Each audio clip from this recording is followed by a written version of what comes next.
Salut à tous, on se retrouve aujourd'hui pour un nouveau concept de vidéo. Un concept que vous nous avez beaucoup demandé, un concept de vidéo moins scripté, où on analyserait des vidéos de haut niveau. Donc on a été carrément fan de la proposition, alors pas forcément des actions de génie à chaque fois, mais des actions qui nous permettront de mettre en lumière des comportements très sympas et qui pourront servir à nos équipes. Alors on démarre cette vidéo avec 3 actions qu'on a choisies, une de l'Ajax, une de l'Atalanta et une du Barça. Allez, on se retrouve sur l'ordinateur, je vais vous passer l'extrait une fois puis on l'analysera ensuite ensemble.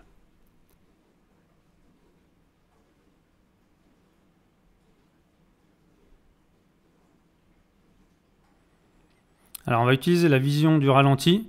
Alors, je vais revenir un petit peu en arrière. On va déjà noter une chose super importante, c'est l'utilisation de la largeur. Où on a nos excentrés qui prennent énormément de largeur, ce qui étire le bloc adverse sur la largeur. Donc ça c'est super important.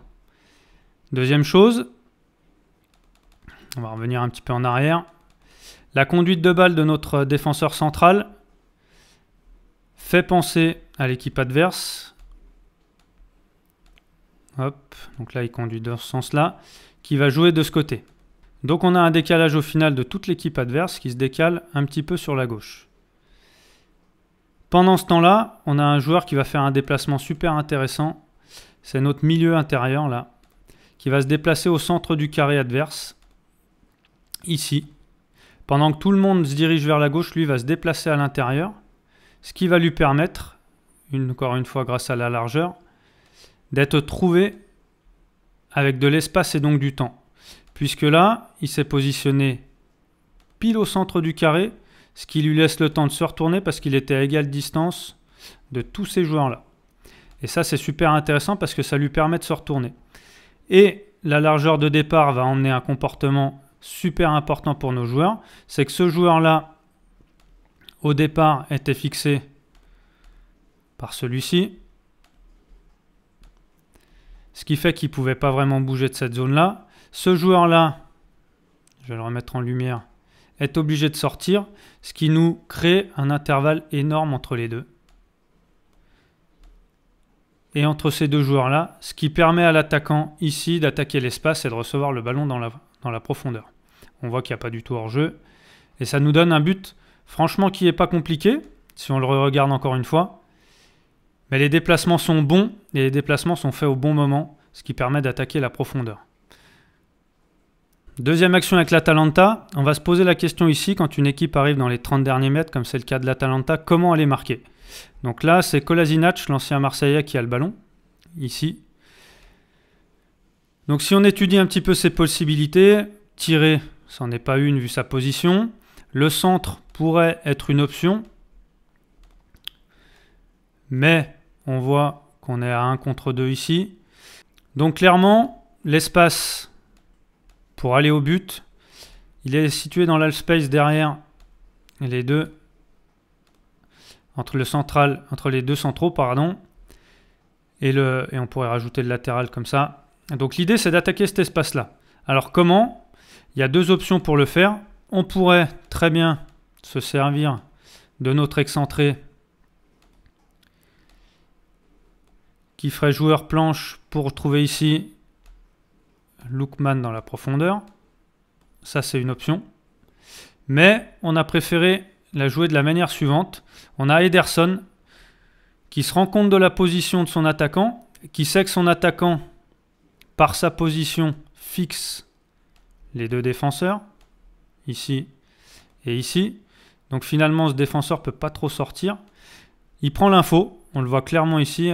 L'action, elle est arrêtée au bon moment. Regardez, il a cette prise d'info qui fait qu'il a très bien vu que son défenseur était en retard et qu'il ne sortirait pas. Donc, il va venir se positionner au centre du carré. Là, on le voit très bien ici. Au centre du carré adverse, on pourrait le matérialiser comme ça, par exemple. Ce qui fait qu'encore une fois, il a de l'espace et donc du temps. On va le trouver à l'intérieur. Et là, regardez, Lookman qui a déjà compris que le ballon lui viendrait, puisqu'on va utiliser le relais à 3 et le 3e homme.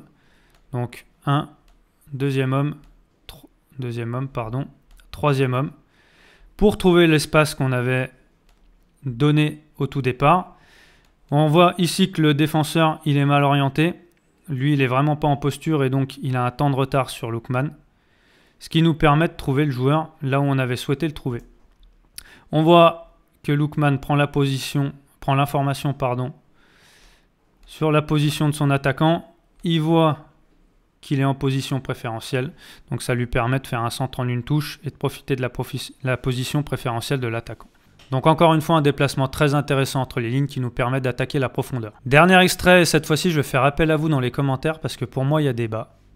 Avec le Barça de Lewandowski. Alors déjà je vais vous la passer à vitesse réelle et on va l'analyser ensemble.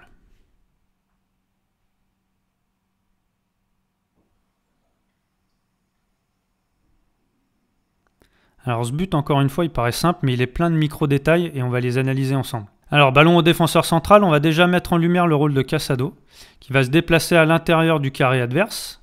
Il va se déplacer de cette manière-là. Si je le mets en lumière, il va se déplacer de cette manière-là.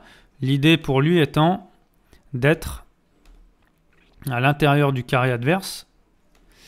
Et là, on va voir une chose très intéressante, et c'est la différence à haut niveau. C'est la prise d'info de Rafinha.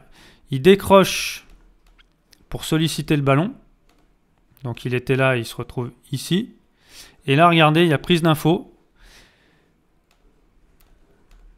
Il voit parfaitement la position de Casado. Il sait que ce joueur-là, celui-ci, si on le met en lumière, va tenter d'intercepter la passe. Donc, ça va libérer Casado. Donc là, on est sur, encore une fois, la posture de troisième homme. Et ce qui permet de le trouver... Hop, si je reviens un petit peu en arrière,